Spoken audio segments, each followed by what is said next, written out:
नमस्कार प्रिय दर्शकों, स्वागत है आपका अनमोल कहानी सूत्र में, जहां हर कथा में छिपा है जीवन का एक अनमोल संदेश। आज हम सुनेंगे शनि प्रदोष व्रत की पवित्र कथा। जो शनिवार के दिन पड़ता है उसे शनि प्रदोष व्रत कहा जाता है। ये व्रत सभी प्रदोषों में सबसे शुभ फलदायी माना गया है। जो भी इस दिन व्रत रखता है उसे असीम धन, सफलता और जीवन में स्थिरता प्राप्त होती है।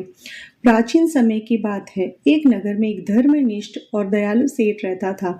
वह धन, दौलत और वैभव से संपन्न था। उसके घर से कभी कोई याचक खाली हाथ नहीं लौटता था।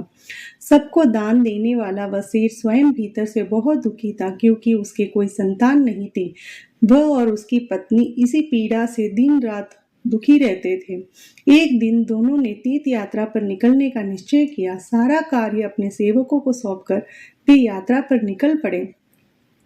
नगर से कुछ दूरी पर उन्हें एक विशाल वट वृक्ष के नीचे समाधि लगाए हुए एक तेजस्वी साधु दिखाई दिए। दोनों ने सोचा, आइए साधु महाराज से आशीर्वाद लेकर ही यात्रा आगे बढ़ाई जाए। वे हाथ जोड़कर साधु के सामने बैठ गए और उनकी समाधि खुलने की प्रतीक्षा करने लगे। सुबह से शाम हो गई, रात बीत गई, परंतु साधु समाधि में ही लीन रहे। फिर भी दंपति धैर्य पूर्वक बैठे रहे। अगले दिन प्रातः जब साधु समाधि से उठे तो उनकी मुख पर एक मधुर मुस्कान थी। उन्होंने कहा, वत्स, मैं तुम्हारी मन की व्यथा जान गया हूँ। तुम्हारे धैर्य और श्रद्धा देखकर मैं प्रसन्न हूँ। उन्होंने सेठ और उसकी पत्नी को शनि प्रदोष व्रत करने की विधि बताई और भगवान शिव की आराधना का मंत्र सिखाया। हे रुद्रदेव शिव नमस्कार। हे नीलकंठ शशि मौली उमाकांत, आपको कोटि कोटि नमस्कार। हे विश्वेश्वर प्रभु शिव, आप ही सृष्टि के पालक और संहारक हैं।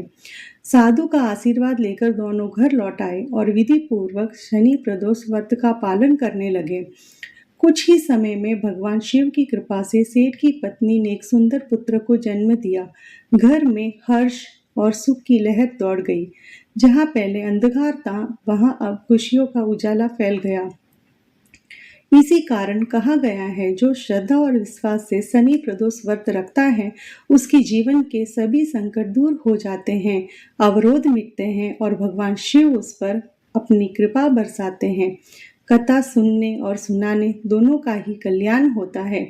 ओम नमः शिवाय। ये थी अनमोल कहानी सूत्र की आज की पवित्र कथा, शनि प्रदोष व्रत कथा। अगर आपको ये कहानी अच्छी लगी तो लाइक, शेयर, सब्सक्राइब जरूर करें। जय भोलेनाथ। ओम नमः शिवाय।